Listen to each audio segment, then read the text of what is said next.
전북특별자치도 출범식에 참석한 윤석열 대통령이 6분가량의 메시지를 냈습니다. 윤 대통령은 전북의 비약적인 발전을 이루고 대한민국의 성공으로 이어질 수 있도록 직접 꼼꼼하게 챙기겠다고 밝혔습니다.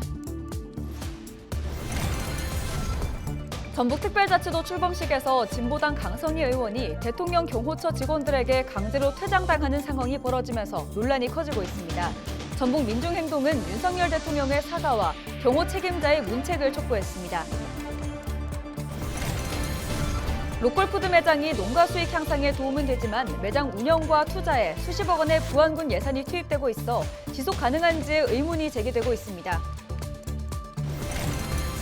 현직 김재시 의원이 여성을 스토킹하고 폭행한 혐의로 검찰에 넘겨졌다는 단독 보도 얼마 전 전해드렸습니다. 김재시 의원은 이와 관련해 조만간 윤리특별위원회를 열 예정이라고 밝혔습니다.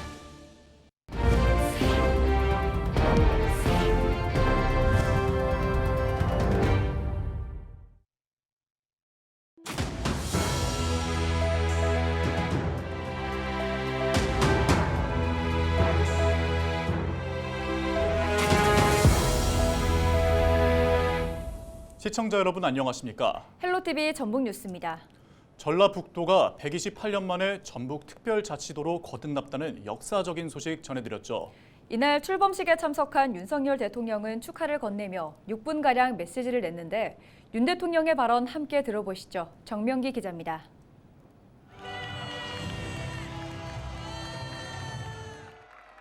복주머니가 열리자 전북 특별자치도가 새겨진 명판이 모습을 드러냅니다. 이날 출범식 행사에 직접 참석한 윤석열 대통령. 전북의 강점과 특성이 더욱 확실하게 살아날 것입니다. 글로벌 생명 경제 도시의 비전으로 대한민국의 지역 발전을 주도하며 힘차게 세계로 뻗어나갈 것입니다. 전북은 모든 면에서 달라질 것이다. 전북 도민 앞에서 새로운 도약의 길이 활짝 열리고 있다고도 말했습니다. 그러면서 특자도 출범이 도민에게 큰 기회와 축복이 될 수 있도록 정부와 최선을 다하겠다고도 했습니다. 또 전북은 전국 최대 곡창이고 전통문화의 본류라며 이런 자산을 토대로 다양한 특화 산업을 일으켜 경제를 획기적으로 키우겠다고 공언했습니다. 특히 이번 전북특별법에는 군산, 김제, 부안 메가시티, 동북권 관광벨트, 농식품 웰니스 플랫폼 구축과 같이 제가 선거 때 드린 약속도 담겨 있습니다. 대한민국의 식량 주권에 든든한 거점이 될 농생명 산업지구뿐만 아니라 바이오 융복합 산업, 무인 이동체 산업, 2차 전지, 국제 K-팝 학교를 비롯한 미래 먹거리 산업들을 정부는 전폭 지원하겠습니다. 다른 지역보다 앞서 도입되는 외국인 체류 요건 완화와 고령 친화산업 복합단지와 같은 특례가 전북 발전에 속도를 더할 것이라고도 말했습니다. 그러면서 자신이 직접 꼼꼼하게 챙기겠다. 전북 특별자치도가 반드시 성공해야 한다고도 강조했습니다. 전북이 비약적인 발전을 이루고 대한민국의 성공으로 이어질 수 있도록 저 자신이 직접 꼼꼼하게 챙기겠습니다.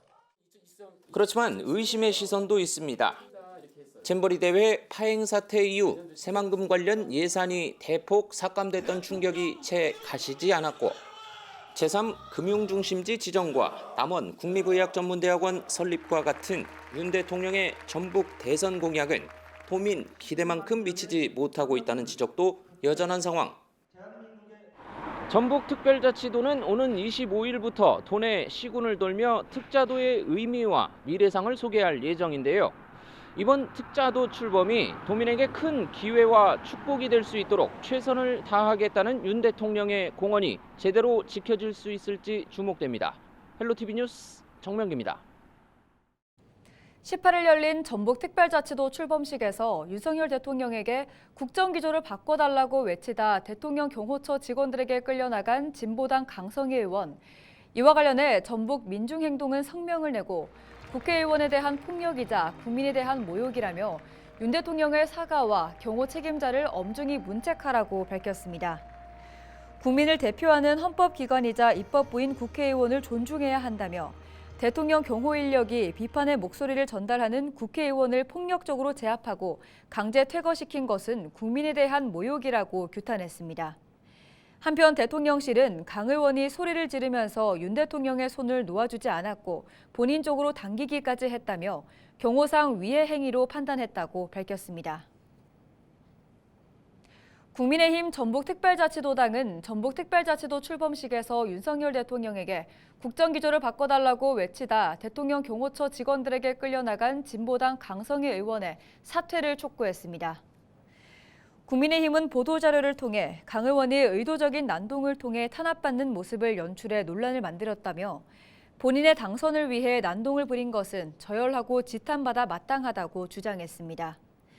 그러면서 전과 오범의 강 의원은 국회의원직 사퇴로 본인이 저질렀던 망동에 대해 도민들께 석고대죄하라고 요구했습니다. LG 헬로비전 전북방송은 부안군 로컬푸드 기획 보도를 이어가고 있는데요. 로컬푸드 매장이 농가 수익 향상에 도움은 되지만 매장 운영과 투자에 수십억 원의 부안군 예산이 투입되고 있어 지속 가능한지에 의문이 제기됩니다. 이나라 기자의 보도입니다. 비닐하우스 안에 길쭉길쭉한 오이가 주렁주렁 매달려 있습니다. 오이를 수확한 농가는 좋은 상품을 고르고 포장해 바로 부안군 로컬푸드 매장에 유통합니다. 소비자는 신선한 지역 농산물을 먹을 수 있고 농가는 상품 가격을 직접 정해 저렴한 수수료로 납품할 수 있어 일반 마트보다 큰 이익을 얻을 수 있습니다. 다른 데 같은 경우는 한 16% 정도라고 알고 있는데 근데 부안 로컬푸드 같은 경우는 10% 정도라고 알고 있어가지고 저렴하지요.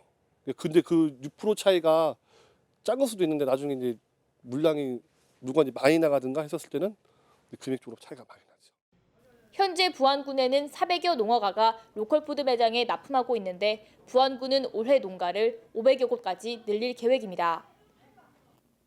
하지만 로컬푸드 생산 농가는 2021년을 시작으로 급격히 늘었다가 지난해 증가폭이 대폭 줄었습니다. 부안군은 로컬푸드 매장 개설 3년 차를 맞아 안정기에 들어섰다며 생산 농가 확대에 어려움은 있지만 한두 농가라도 꾸준히 확보할 계획이라고 설명합니다. 현재 출하 농가가 예전처럼 이렇게 지속적으로 꾸준히 증가하는 데는 좀 애로사항은 있지만 농업기술센터하고 협업을 통해 가지고 지속적으로 교육을 할 때 찾아가서 농가들을 계속 컨설팅하고 그런 참여 농가를 계속 지속적으로 모집을 해야 할 거고요. 부안군은 올해 로컬푸드 매장 활성화를 넘어 지역 농산물을 학교 급식에 납품하는 시스템을 구축하고 농가 재배시설과 신품목 육성 등을 지원하기 위해 56억 원이 넘는 예산을 투입할 방침입니다. 현재 부안 로컬푸드 매장은 자체적으로 운영비와 인건비를 감당할 수 없기 때문에 매장 두 곳에만 10억 원 가까운 예산이 지원되는 상황. 부안군은 로컬푸드 운영은 농가 소득을 올리고 국민들에게 안심 먹거리를 제공하는 지역경제 선순환에 가치를 두고 있다며 수익 창출은 2030년부터 가능할 것으로 전망했습니다. 헬로티비 뉴스 이나라입니다. 현직 김재시 의원이 여성을 스토킹하고 폭행한 혐의로 검찰에 넘겨졌다는 단독 보도 얼마 전 전해드렸죠. 김재시 의회가 이와 관련해 조만간 윤리특별위원회를 열 예정입니다. 시의회는 지난 17일 긴급 의원 간담회를 열어 해당 의원에 대한 대책을 논의했다며 해당 의원을 제외한 모든 의원이 징계 요구서에 서명했다고 밝혔습니다. 그러면서 오는 31일 임시회를 열고 해당 의원에 대한 징계 안건을 윤리특별위원회에 회부할 예정이라고 밝혔습니다. 22대 총선에서 정읍과 고창 지역 재출마를 선언한 더불어민주당 윤준병 국회의원이 정읍을 찾아 지역 발전에 의지를 보였습니다.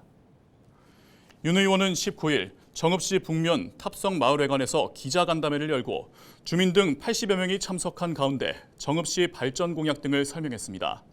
특히 지난해 유치가 확정된 국립숲체원 조성계획과 내장산을 중심으로 한 사계절 체류형 관광지 조성, 동진강 회복 프로젝트 등을 통해 정읍의 더 나은 미래를 앞당기겠다고 밝혔습니다. 정읍의 북쪽에 뒤에 서왕산을 중심으로 시청과 교육청 그 중간에 공원으로 만들어서 시민들이 일상생활 속에서 휴식을 즐길 수 있는 이런 내용으로 좀 도심 공간을 재탄생시켜 보고 싶고요. 정읍시가 지역 내 청소년 부모를 대상으로 아동 양육비 지원 신청을 연말까지 접수받습니다. 지원 대상은 24살 이하 부모로 중위소득 63% 이하 가구입니다. 이에 해당하는 가구는 자녀 1명당 아동 양육비로 매달 25만 원이 지급됩니다. 또 자녀가 59개월 이하 어린이일 경우 육아수당으로 매달 10만 원도 추가 지원받을 수 있습니다. 정읍시 관계자의 설명 직접 들어보시죠. 어려운 환경 속에서도 자녀를 책임지며 미래를 준비하는 청소년 부모 가정을 응원합니다. 누구나 안정적인 환경에서 자녀를 양육할 수 있는 정읍시를 만들기 위해 노력하겠습니다. 김제 백구 일반산업단지가 오는 3월 착공될 것으로 보입니다. 김제시는 지난해 문화재 발굴 조사가 마무리돼 오는 3월부터 산단 내 흙을 다루는 공사가 시작된다고 밝혔습니다.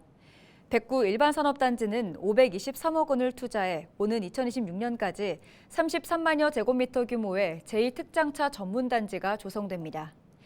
이와 함께 지평선 제2일반산업단지 조성을 위한 본격적인 협의 보상도 3월부터 진행할 예정이라고 밝혔습니다. 김제시 관계자의 설명 직접 들어보시죠. 김제시는 타 지역과 차별화된 산업단지를 조성하여 공공기관과 기업을 유치, 김제시 경제 성장과 인구 유입, 세수 확대를 계획하고 있습니다.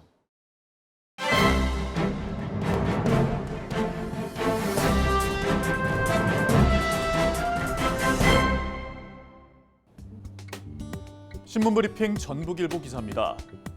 17년 만에 직선제로 치러지는 제25대 농협중앙회장 선거가 일주일 앞으로 다가온 가운데 전북이 캐스팅 보트로 떠오르고 있다고 합니다. 중앙선거관리위원회와 농협중앙회 등에 따르면 이번 농협중앙회장 선거에는 최종 8명이 후보자 등록을 했다고 합니다. 현재 농협 안팎에서는 8명의 후보 중 강호동 율곡 농협조합장, 송영조 부산금정 농협조합장, 조덕현 동천안 농협조합장이 3강 구도를 형성했다는 분석이 나오고 있다는데요.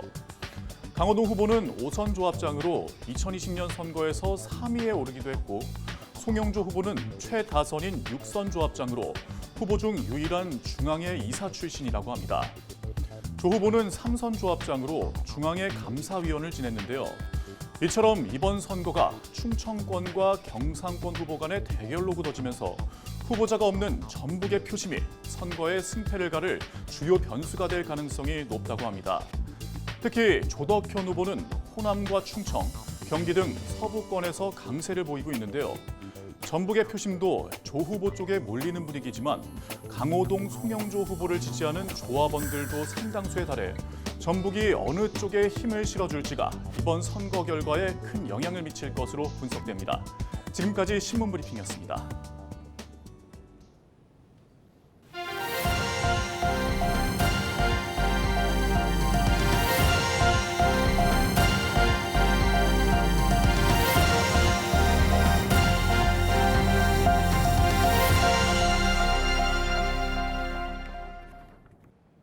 전북특별자치도 여론조사심의위원회가 신고도 하지 않은 채 사전 선거운동인 선거 여론조사를 한 입후보 예정자 등을 적발했습니다. 전북 여심위는 올해 상반기 실시가 예상되는 재보궐선거와 관련해 선거 여론조사를 한 입후보 예정자와 여론조사기관 대표 등 2명을 사전 선거운동 혐의로 검찰에 고발했습니다. 또 이들은 지난해 12월 ARS 방식의 비공표용 선거 여론조사를 하면서 사전 신고도 하지 않고 조사 기관의 명칭과 전화번호를 질문 전에 고지하지 않은 것으로 확인됐습니다.